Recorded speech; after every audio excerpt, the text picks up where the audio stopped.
Hey girl, can we seriously talk? Girl, come over. You already know it's time for real talk. All right, everyone, welcome back to Seriously Girl Talk. Now we have an extra special episode. I have a special guest. Thank you for having me. We have our friend Jo today, who's going to talk a little bit about change and what that looks like. And of course, you have your two fabulous hosts, Katie And Destiny. and I'm really excited. So let's get into it. So just to start off, just kind of want to ask you guys, how do you guys determine when you're ready for a change or you're just being impulsive? I think that's a good question. I think it's a fine line, right? Like you want to make sure that you have certain things stabilized, but change is something that's always going to be different. It's always going to be new. So you may never be ready, right? So it has to have a certain amount of risk, but also some stability. I like that. That's a good one. That was said so nicely in a bowl. Yeah, 100%. I also think that change also looks like in a way where if you're too comfortable and you don't want to grow, like it's time for something new. Similar to what you said, right? Yeah. Like a lot of people like stability, and sometimes stability isn't always good. Right, because you could say stuck, right? Yeah. Is that what it sounds like? You guys know the song The Matrimony by Wale? Yeah. Yeah. And then how it starts off. Who is that guy that talks? It's like a monologue in the beginning. You're talking about Jerry from... Yes. Yeah. Jerry I can't think of the name. Springfield. Yes. Springfield. So he's like, change is good for everybody, but it's like a roller coaster, Yeah. and then you never know. So when I think of change, I think of literally his monologue, and I think that is, like you said, is you may not always be ready for it, but it's necessary, and then growth is involved in it. So what was a specific change that you experienced in your life? Well, this year I turned 30. So that was a huge 30s club. that was a huge change. And especially like being in 20s and even being like a teen, I always just had this perception of what 30, what it would feel like, what it would look like. And like when my birthday actually came, I had like this shift and things that I just felt that I liked to do in my 20s. For instance, it wasn't as interesting. And I don't know where it came from, but it just was like a body change. And it made me look into it deeper and start questioning and start asking questions like, why do I do this? Or why am I doing this? Or why do I feel comfortable doing this? Or like, what would this lead me to? And then that's what kind of like the internal questions just led me to do like a lot of external moves and stuff like that. Okay, so a lot of reflection. Yeah, 100%. Like now, when I turned 30, I was doing it a little bit when I turned 20, like in my 20s, but like really when I turned 30, I journal every day. So I journal every night. Yeah. I try to figure out like how I feel. I'll write down anything that I feel for the day, good or bad. Thank God for the things that He gave me. And then I move on to the next day and I do it every day. But it also gives me a good log because sometimes, we feel like we're not moving or we're not doing anything. But if you look at the last week and like, whoa, this is something that I was nervous about or something I was scared about. And this week, I'm calm or I have no anxiety about it. And it's like, that's growth, No, that's... Yeah, I love that. What made you get into journaling? I felt like I watched an interview and it was talking about, I can't think of the person, but it was talking about like, in life we think that we are chasing external things, but it's really internal things. And it was just saying that like, we're the only person that we're gonna have to be with for the rest of our lives, right? People pass away, people, seasons and things of that nature, but you have to understand yourself. And I heard the interview and I was just like, do I really know myself? Like, there was times I would have triggers and I'm like, why does this trigger me? Or what is this, And, you speak to some people and they're like, oh, that's just how I am. And it's like, that's a cop-out, right? It's like, there is reasons why you're like that. There's trauma, there's certain things, there's certain triggers. So it's like, I told myself, like, I'm going to be my own best friend, set healthy boundaries, make sure that I'm there for myself and keep the promises I made to myself. So that was a big thing for me when I turned 30. I love that for you, Jordan. Thank you. No, thank you. And I'm very proud because I got to see you, at a younger age, I get to witness you grow too. Younger Jordan wouldn't have No. said, "Oh yeah, I'm journaling," you know. No. So it's nice to see growth. Yeah. You know? I appreciate that. Makes me so happy actually to hear that from like a black man saying that, because I feel like first of all, like just men in general 100%. don't practice mental health, and then also like in the black community, I feel like it's frowned upon, to be honest. So just you saying that, like, shout out to you. Thank you. And like that's amazing. No, yeah. To be honest. But what is like if I had to ask a concrete change in your day-to-day life? So there's a couple of changes, but one concrete change that I made was, I changed my career. So I started off, I was an accountant working a regular 9 to 5. I was like more financial accountant, so I would do a lot of budgeting, forecasting, things of that nature. I did that for like 6-7 years, so throughout my whole 20s, that was my main objective that I did. And now I transformed to entrepreneur. So I have a juicing business called The Only Remedy. We have all natural fruit juice blends, perfect for hydration, inflammation, just fueling your body. That was something that I've always done. My father's Jamaican, so it was just a remedy that we always would do. If you were sick, I can count on my hand how many times I took Tylenol, ibuprofen. Like, I don't naturally take that. It usually was just a ginger shot or drink tea and things of that nature. And actually how I started the business was I always just juice for myself and I would work out. And then one day, someone that I was working out with, they was just like, could you make me one? Like, I'll pay you. And I was like, really? He's like, yeah. I was like, he got it. And then he was like, yeah. And he paid me for it. I think it was like $5 at the time or something. And I was like, yeah, I mean, I make it anyway. I didn't want to charge him. He's like, no, I'll pay you for it. Then his friend came, and then I really sat down. I was like, maybe this could be a business. And then that's when it kind of like it kicked off from there. And yeah. It sounds nice and smooth. And I'm glad, like, well, first I want to acknowledge, like, the fact that you did that as a 30-year-old. Like, that's crazy to me. Yeah. Like, leaving a 9 to 5 and going into entrepreneurship. Yeah. Like, that's pretty dope. Thank you. But, did you experience anything that you felt, I guess, was like icky or like hard or kind of held you back in regards of being scared to branch out of the 9 to 5 and jump into entrepreneurship? 100%. And like, I just want to make it clear to anybody who is doing it, like, I was there, like I had my business for a year, so I was doing my business as well as working a 9 to 5, right? So that's also important, because I see a lot of these young people, entrepreneurs, they just want to $5 in the year, jump out, and it's like, you do have bills and, you do have responsibilities as well. So, that goes back to stability and the impulsiveness. Like, you want to have, that fine line, right? Where you have certain things are stable. I would say maybe 3 to 4 expenses, bills, anything that you need just saved up. So whatever that looks like, it looks different for everybody. 3 to 4 months, I think, accumulated in your bank account. And yeah, it was definitely hard for me. So I come from a family where everyone works, right? So everyone had a job. And when I graduated college, it was known that you get a job, you work hard, you go up the ladder, and you have a family, you take care of them. And, you don't necessarily have to like your job. It just pays the bills. Yeah. And that was just something that it never made me feel good. Like, it just never made me feel good, because I always understood that the job is where I would spend the majority of my life, right? So you see some of your coworkers more than you see some family members. So for me, it was always just like, so you mean I have to spend majority of my life here and I don't even like it? Right. For a paycheck. For a paycheck. Yeah. So that always stuck out to me.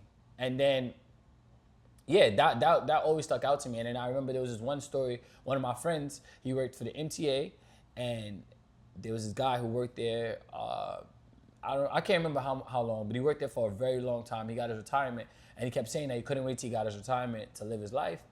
He got his retirement, and 2 weeks after that, he passed away. Oh, no. Wow. Yeah. That's sad. Yeah, and it just taught me, like, live your life today. Do what you want to do today, because we may not have it tomorrow. Yeah. And I think that's also like something that gets projected a lot in the world, like in society and growing up as well. Like even in school, right? Like you go to school and it's like, okay, where are you going? What education are you getting? What major are you getting? And it's like they have like this pattern that we're all supposed to live, like, grow up, go to school, get a job, go to work, come home. And it's like, that's not a life, No. We're living for what, right? So I'm actually happy to hear that you stepped out of your comfort zone and do something that you enjoy, because I think taking that first step is the hardest. 100%. Right? And knowing what you're going in for. So I do have a question. So while you had your 9 to 5, were you planning out all the logistics, and how were you doing that? So, Only reason why I ask is because I'm also like, trying a new adventure, right? So I want to know, prepare myself for when it's time to take that 100%. big step, like what advice or what tips would you give? I would say, number one, whatever business you have to love it, right? And I would also say that make sure you show up for your business as much as you show up for your job, right? So I know a lot of people who have a business and they say that they're tired from their 9 to 5, so they're not able to put as much energy into their what we call 5 to 9, right? So they're not able to put as much energy. So you're doing all these pivot tables, and you're making sure you're reaching these deadlines, but you're not reaching the deadlines that you gave to yourself. Right. And I think that's what the main problem is, right? That you keep the same, you are your own manager, right? So you need to have check-ins with yourself. You need to reprimand yourself when you don't reach a certain deadline. You need to give yourself certain deadlines or guidelines. So it's like treating it like the same mindset as the 9 to 5 as the 5 to 9. I think that's a huge thing. I think also having a plan and sticking to the plan.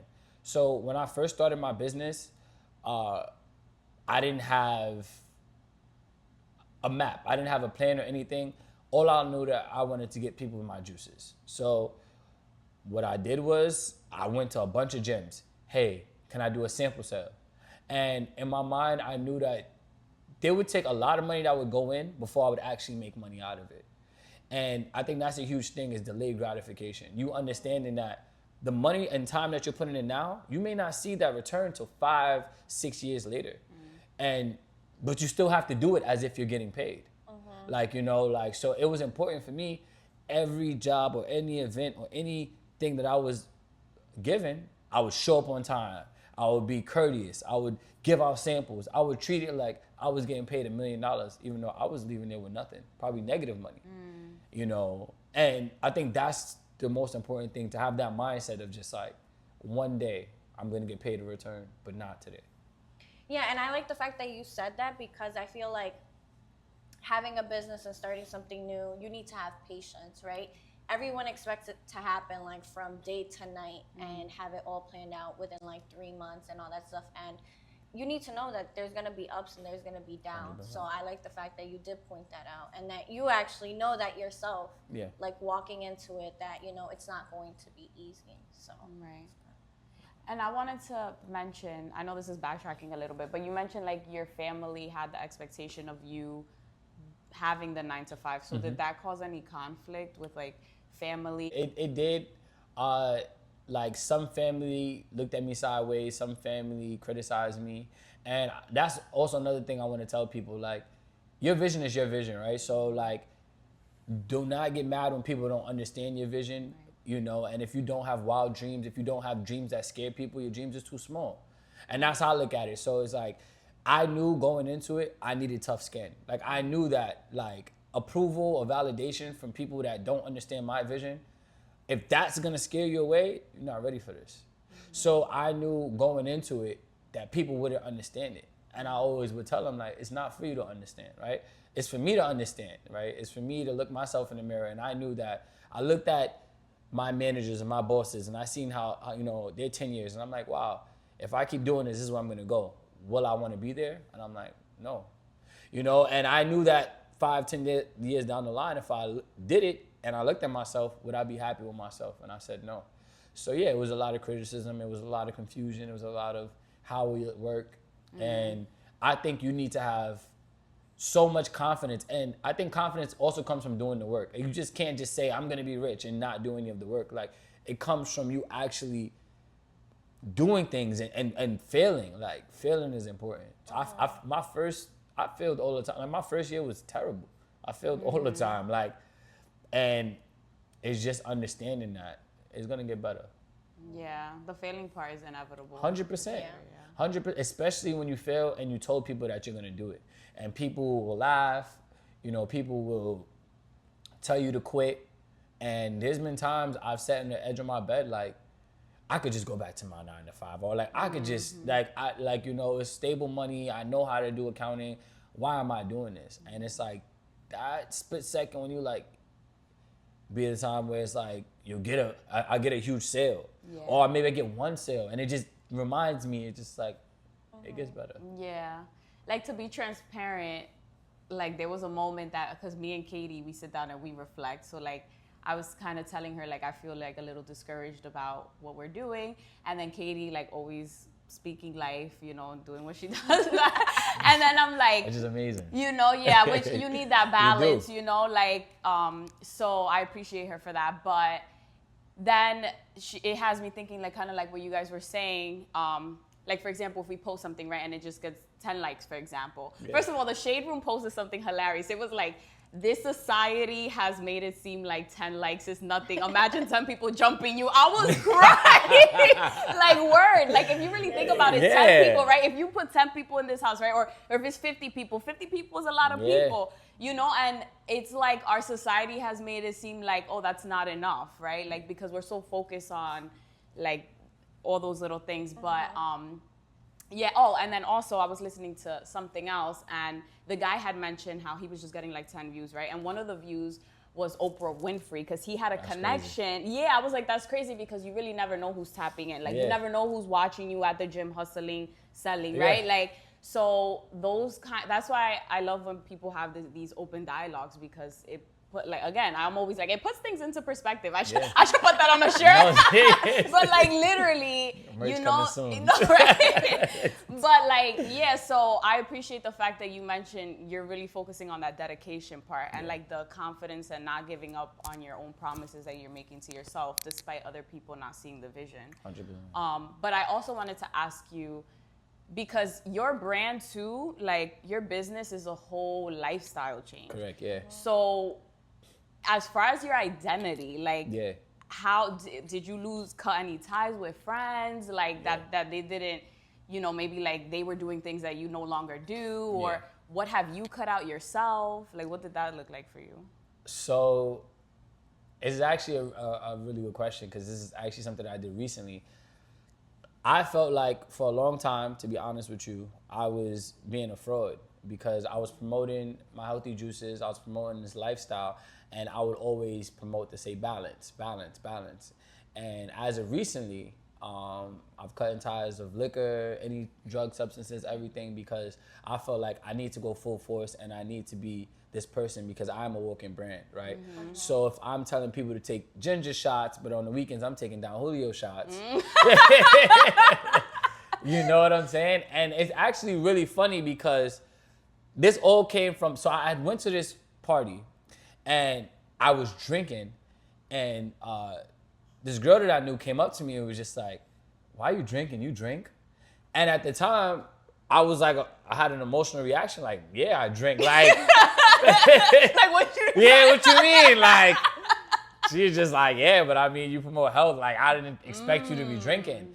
And it made me start to think, and it was just like, it made me have that internal conversation when I wrote in my journal, like, how much do you really believe in it? Because if you're not even to make the sacrifices for yourself, how can I go and tell you to make these sacrifices, or to really make sure that you're fully forced going into it when you're not even, I'm not reaping all the benefit of my juices if I'm still drinking, I need to dive in and fully just, immerse myself into that, which is how I came into that. And also to my friends, 100%, because drinking and partying and those types of things go hand in hand, right? So it's like, a lot of the times I don't have time to do the things that I was doing with some of my friends, and I think that one thing I learned is that it's not that you stop loving or stop, having love for these people. It's just sometimes distance and you love them afar, right? Sometimes we're just growing apart. Sometimes we're not doing the same things.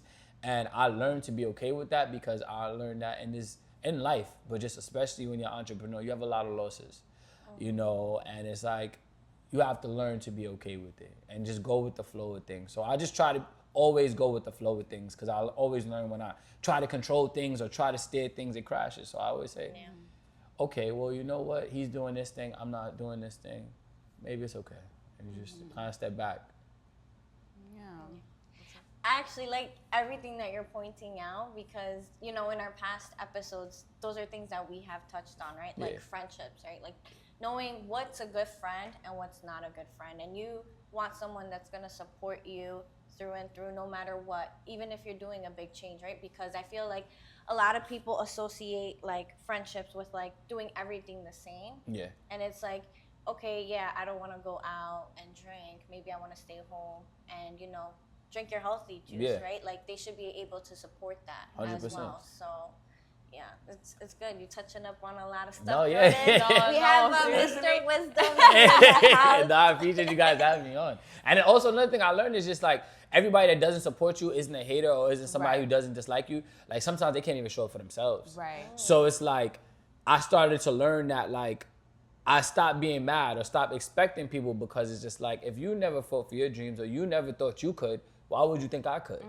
So it's not necessarily that you're looking down on me. You just don't even have that internally at all. Like you don't even think it could be done. Like you think the people that have done it are spectacular, not understanding that those people put a lot of work and time in and they're just reaping the benefits of what they did. You look at Kai Cenat, all of the huge, and it's like, they just was lucky. And it's like, no, they worked, you know, which we all can and we all should. And that's how you get there, you know. And if we don't even think we can even get there, it's never gonna happen. If you don't even think like, you know, and I watched something, it was like, before you can even get it, you have to tell yourself you deserve it.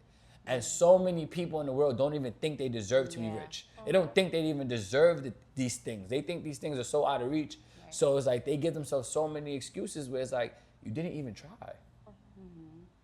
But I think a lot of it does stem from like, you know, how we all grow up. A lot, because a lot of it's like, oh, well, you know, it's so hard to accomplish. Yeah. And that gets stuck in your brain where it's like, oh, you start believing it for yourself, you know, and it's really sad, right? Like I remember growing up, I used to tell my dad, yeah, I'm gonna get a Ferrari, and he'd be like, no, you're not. And it's like with what money, girl? Like, yeah, like just stomps on your whole thing.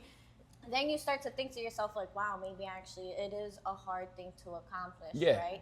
So it's all about mindset, like you've been saying. Like you have to be really present and into it and dedicated, and it's something that you want to do 100%.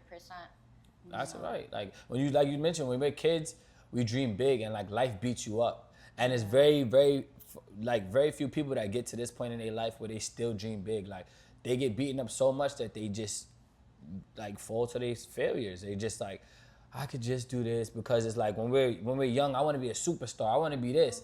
And then life, it just punches you until you're like, all right, I don't want to get hit no more. I'm just going to be, you know, I'm just going to be this, or I'm just going to be this. And it's just like, that's not what you ever wanted to do. And it takes the courage to still be like, still dream, still, like, it's never over. And like, you should have huge dreams and, you know, like. Dream big. No, for real. Yeah, that's what I tell my kids, you know, at school, because I'm a social worker. I'm a school counselor. And I tell my kids, like, I get a lot, I'm like, what do you want to do when you grow up? And they're like, oh, I don't know. And I'm like, okay, what do you do every day? And they're like, because I have one kid in particular who loves to make TikToks, right? But doesn't post them. So I'm like, you could start posting it. You know, you're still in school. It's not like you're giving up that thing. And who knows, you'll become somebody. But, you know, don't forget about me when you become big. Because, you know, I feel like a lot of the kids that I work with need motivation. Because, you know, they don't believe in themselves. And it's something that you did, you know. So you should be very proud. Thank you. I appreciate that. I think, like, well, to wrap up to that point, just finding the balance too, because I like how earlier you said, like, you don't want to sell this false hope or expectation. Like, you were like, I really was hustling in my 9 to 5 and working on my 5 to 9. So that's why when we work with our kids, I always encourage their dreams, but then I also have to, like, have that reality aspect, right? Because not everyone's dreams jump starts off the rip, right? Yeah. Like, so you still need to have a balance and know that it's going to be a lot of commitment like you've been doing. And thankfully you've seen success, you know, in your hard work. And I'm not opposed. Like, you never know how life can get, right? So I'm not opposed. I maybe like down the line, maybe I have to go to 9 to 5 to fund back to my and that's what I want people to understand. Just because you go to entrepreneurship, you may have to go to a 9 to 5 to fund your dream again, or your 5 to 9. You know, and it's not that you want to have one way of thinking. You want to be flexible to follow your dreams and whatever it takes to get to that point. So I understand there are setbacks at times as well. Yeah, and I think it's important to make that known, right? And to know that your thinking has to be flexible and not to kind of sell false hope to people, right? Because that is definitely hard work and dedication that you had to do in your regular 9 to 5 to then eventually get to that point, to embrace your 5 to 9. Oh yeah, actually I bought some drinks for you guys. This right here is the Heartbeat, is our highest seller. So this one is apple, beet, and ginger. Here you ladies go. Oh, thank you. This is good for blood flow, inflammation with the ginger. It's also good for heart health. The apples give it that crisp taste, and you know, we just try to make sure that health is actually tastes good. So I want all my people to get healthy, but this is actually our highest seller all year round as well. So you do your own research when it comes to the juices? Correct. So when I first started out, my business, I started out in the summertime, and the highest seller was a watermelon, lemon, and mint juice. People went crazy for it. It's called the Watermelon Wave. And That's cute. at the time, I was making so many sales with the Watermelon Wave, I wasn't thinking about the fall time. So when the fall came, September came, and all of the watermelons are bland, and I could no longer make the watermelon juice, I was stuck. So I didn't know exactly what to do next, right? People were asking for the watermelon juice. I even thought about shipping out some watermelons from Florida or different states, and it was just so expensive. So what I did was I did a research of actual fruits and veggies that are all year round. So beets are all year round, apples are all year round, ginger all year round, cucumbers, celery, carrots. And those are just some of the ingredients that we have for my juices now. And yeah, I think a lot of people need to understand that fruits have seasons, right? And it's very important that you follow the trend of the season. So I still do my watermelon wave during the summertime, but I also implement all year round so we can stay healthy together all year round. Nice. And I love how it's accessible to everyone. So right now, how can people purchase it? Yeah. So right now we have Instagram _ the only remedy _ DM us. We also have a website. I also just opened up a gym, New Jersey headquarters in Lake Hawata. An amazing place. I'm gonna have a station juice refrigerator. You can come by, free ginger shots, and come get a juice. I'm working on getting a staple in Brooklyn to have a refrigerator so people can do pickups and things of that nature. A lot of people have been asking about delivery. Delivery is something that may in the long term, but right now we're just trying to do local and have our people healthy out here. But we're also trying to come out with ebooks and recipes for people who do actually have juicers and want to get into juicing. Like I said, I did a lot of research just understanding just the benefits, right? And so these juices, I do the 80-20 rule. So for 80%, I try to put veggies, and then I have 20% of the fruits. A lot of people, when they get their juicer, they just want to juice all fruits and make sure it tastes good and sweet. And what I noticed that a lot of people are becoming pre-diabetic, you know? And it's very important that you be conscious of what you're eating. And also another thing is I'm very conscious of the fruits that I get. So I do organic fruits. I make sure I do my research on where I'm getting all of the fruits from, because that's also very important. So different types of fruits, you know, and things of that nature that you are getting. And when it's ripe, and it's a whole rabbit hole that I tell people that, you know, it's more than just actual fruits and it's a science to it.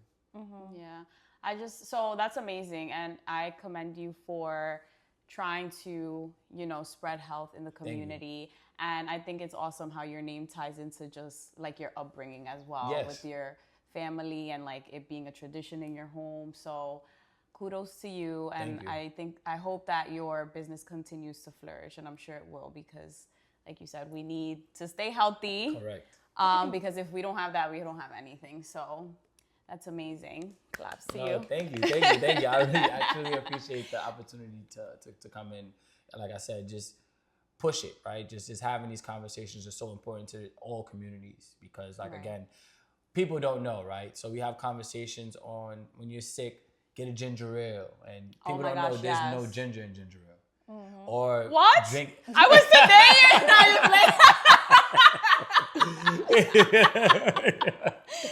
Or like, oh, I'm sick, get an orange juice, and just the amount of sugar that's in orange juice, you know. And like I always try to preach it to people, so I actually do a 3-day package where you fast and you only juice. And a lot of people are like, oh my God, that's a lot. And I try to explain to them that when you're sick, you don't have an appetite because your body needs to fight the viruses and things that's already in your body. So that being said, we're giving it a nice little reset. Just putting the essentials in it, taking a break from just all of the solid foods, giving our body a break from breaking it down and everything. And with that, I guarantee you'll have a clearer mind. The first day is usually hard depending on what you ate the day before.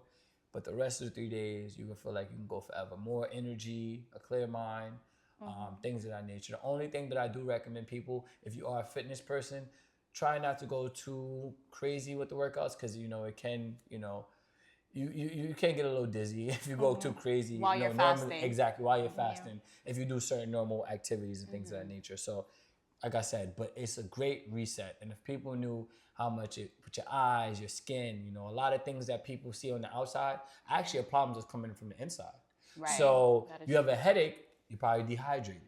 You know, your skin is breaking out, you probably need more, like, you know, you need more veggies. So whatever you feel on the outside, there's things that's going on the inside. Right. And I can second that because, you know, I'm studying aesthetics in my 5 to 9. That's And good. the first thing that we learned was whatever you eat impacts your skin. 100%. You know, and people don't realize, okay, like I have acne, oh, it's because I'm not washing my face properly. And they might not know that it's actually something that they're eating that's affecting their skin. Right. So that I'm glad that you did point that out when you brought it up because a lot of people don't know. Yeah, and then that's when they spend thousands on just different face wash and things of that nature when the actual, like, it always comes from inside. So it's like a lot of times we just have to look and say, why do I feel like that, you know? And yeah, that's why I came up with the only remedy, because products like Tylenol and ibuprofen, it just masks it. It doesn't actually fix the problem. So if you are dehydrated, all it does is just numbs your head so you don't feel the headache. But the problem is you were dehydrated. So you still need some essentials. So now we just ignore it. And, you know, we don't eat or we don't drink because it's like, oh, no, I feel better. But it's like the main problem is still there. So that's essential. Similar to you, that came to light to me for like when I was heavy into like the natural hair community and I started to like wear my hair naturally, like the stylists, they emphasize that because a lot of people were like, why is my hair not growing, whatever, or if your hair was breaking, right? And then they emphasize like a lot of it is genetics and also like it's from within. 100%. So you have to take care of what's happening within because your hair breaking off or it being brittle could be something, a nutrient you're lacking or whatever the case may be. But I'm expecting kid-friendly packaging so we could give to the babies too because 100%. my babies need this. Yes, But they won't drink it. This is beautiful, but I needed to have like... No, I get it. Have a happy meal with it, have some toys. No, I definitely get it. No, we're moving towards that. Like, I want to, not to say too much of what but I want to have pacifiers where even little kids are even to have their juices I in love there. that. That's brilliant. Yeah. So I want to kind of just move more towards that. And yeah, so definitely kid friendly. Yes. And I also want to do kid books on juicing as well. So I want kids, and I'm moving towards also doing classes. If you are a school out there where I can actually do juicing forums for kids. So they can actually, because what I also learned is that a lot of the kids, they bring new information to their parents and the parents figure out, right? So sometimes when I speak to adults, they're stuck in their ways, but I can speak to the kids and the kids can easily, hey mom, no, let's juice this or let's, you know, and that's why I started it. And that's my biggest thing is to try to break into these families and change the traditions that we have, you know? And I just want, the last thing I want everyone to really know is that health looks amazing on everybody. I've never seen someone become more healthy and you know, look worse. So health is amazing. If, you know, you want to change, I want to look better, I want health. That is the number one thing. Focus on your health, focus on your mental, focus on all, just putting what you're putting in your body, what you're, you know, digesting, whether it's what you're reading, what you're seeing, what you're, you know, what you're eating, everything. And health looks good. Yeah. Thank you so much. Again, and just with this dialogue, I'm sure it's going to reach, hopefully, that's our hope, that it could reach a lot of people. And, you know, maybe they're hearing it for the first time, or it's a sign for them for like the third time, you know, but at least we're like, you're making this stuff accessible. 100%. So we appreciate you coming onto our platform so we can continue to spread it even further. Well, thank you guys. I appreciate it. All right. Thank you guys for watching. Bye. Real talk, I'm glad you got that off your chest. Seriously, until next time. All right, so we're gonna try out some beets juice. Is this the name of the juice? The heartbeat. The Apple, heartbeat. beet, and ginger. This Okay. is shot o'clock. It's the healthy shot. Nice. Let's get healthy together. Salud. Cheers.